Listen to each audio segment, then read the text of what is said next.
भूतिया अस्पताल एक ऐसी मां की कहानी है जिसके दुखों के सैलाब ने कई माताओं की गोद को खतरे में डाल दिया। एक बहुत ही पिछड़ा गांव था। वहां लड़कियों की आबादी साल दर साल कम होती जा रही थी। गांव के ज्यादातर लोग लड़का पैदा होने को गौरव मानते थे और वहीं दूसरी तरफ यदि किसी के घर में कन्या पैदा हो जाए तो उसे हीन भावना से देखने लगते थे। उसी गाँव में 4 भाइयों का एक परिवार रहता था। सभी भाइयों की शादी हो चुकी थी, लेकिन 3 भाई जो सबसे बड़े थे उनकी औलादों में केवल लड़कियां ही थी। पूरा खानदान लड़के की आस लगाए बैठा था।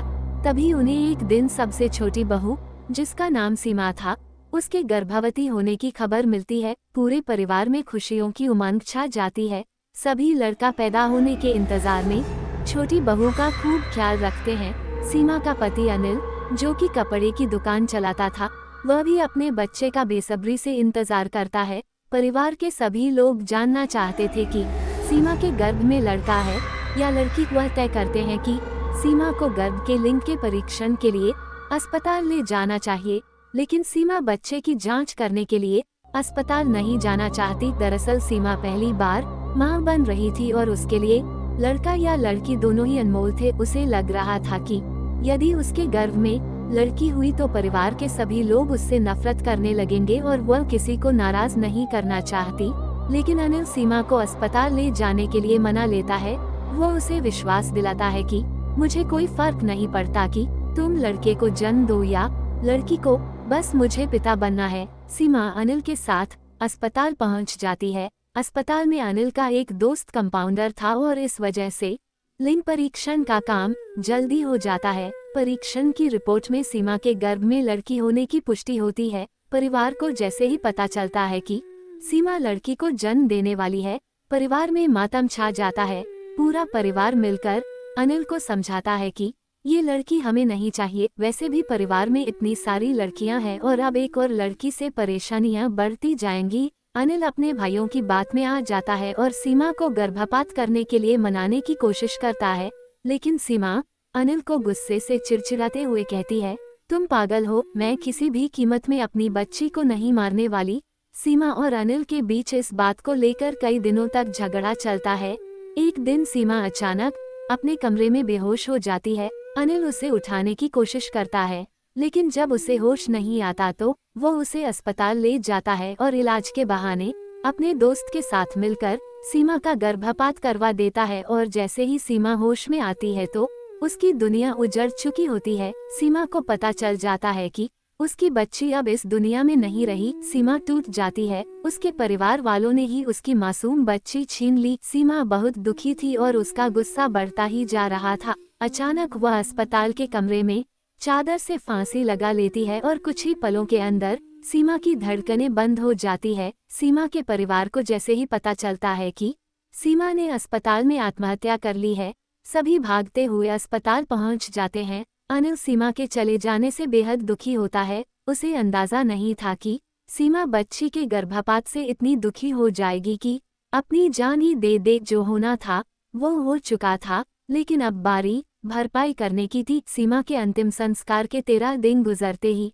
अस्पताल में सीमा की भूतिया रूह की दस्तक हो जाती है। डिलीवरी वार्ड में भर्ती सभी बच्चे अचानक अपने अपने बिस्तर से नीचे गिरने लगते हैं। लोगों को समझ में नहीं आता कि एक साथ सभी बच्चे नीचे कैसे गिर गए। हालांकि बच्चों को ज्यादा चोट नहीं आती, लेकिन ये घटना मरीजों के अंदर भूतिया डर बैठाने के लिए काफी थी। इसके बाद अस्पताल में भूत होने की अफवाह तेजी से फैलने लगती है और लोग इसे भूतिया अस्पताल कहने लगते हैं। अस्पताल में एक औरत बच्चे के जन्म के समय आपातकालीन हालात में एम्बुलेंस से अस्पताल पहुंचती है। औरत की हालत गंभीर थी, इसलिए उसे अस्पताल के कंपाउंडर तुरंत स्ट्रेचर में उठाकर ले जाने लगते हैं, लेकिन वह उनके हाथ से छूटकर हवा में लटक जाती है। उसे ऊपर लटका देख वहां मौजूद सभी डर की वजह से इधर उधर भागने लगते हैं और कुछ ही समय में वह ऊपर से नीचे गिरती है और उसे सर में जोरदार चोट लग जाती है, जिससे उसकी जान चली जाती है। एक मां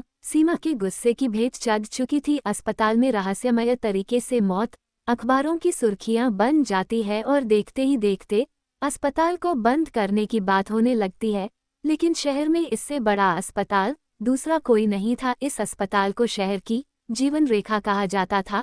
लेकिन भूतिया अस्पताल अब केवल अफवाहों तक ही सीमित नहीं था। इस बात को वास्तविक आधार मिल चुका था और अब लोगों को पूरा यकीन था कि अस्पताल में कोई ना कोई भूत तो जरूर है, क्योंकि कई हादसे निरंतर हो रहे थे। अस्पताल प्रबंधन मुद्दे को गंभीरता से लेते हुए अस्पताल में झाड़ फूंक करने के लिए एक बहुत प्रतिष्ठित ओझा को बुलाते हैं। ओझा अस्पताल के कमरे में मंत्रों से सिद्ध किया हुआ नींबू रखकर सीमा की रूह का पता लगा लेता है।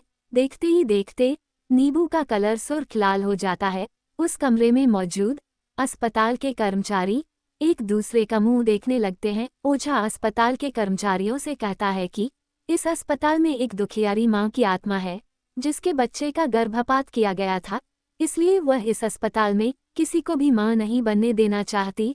अस्पताल प्रबंधन को सीमा के गर्भपात के बारे में कोई जानकारी नहीं थी, क्योंकि वह गर्भपात अनिल और उसके कंपाउंडर दोस्त ने गुप्त तरीके से किया था। सच्चाई का पता लगाने के लिए ओझा अपनी मंत्र शक्ति से सीमा की रूह को सबके सामने बुला लेता है। सीमा का भूतिया साया आते ही सभी चीजें इधर उधर बिखरने लगती है। टेबल कुर्सियां पलट जाती हैं और अचानक वह कंपाउंडर जिसने सीमा का गर्भपात किया था अजीब हरकतें करने लगता है। उसके स्वर बदल जाते हैं। ओझा तुरंत उसे बालों को पकड़कर वहीं बैठने को कहता है। दरअसल ओझा को पता चल चुका था कि सीमा की आत्मा कंपाउंडर के अंदर आ चुकी है। वह सीमा की रूह से पूछता है, बताओ किसने तुम्हारा गर्भपात किया था? हम उसे कानूनन सजा दिलवाएंगे, लेकिन तुम इन मासूम बच्चों की हत्या मत करो।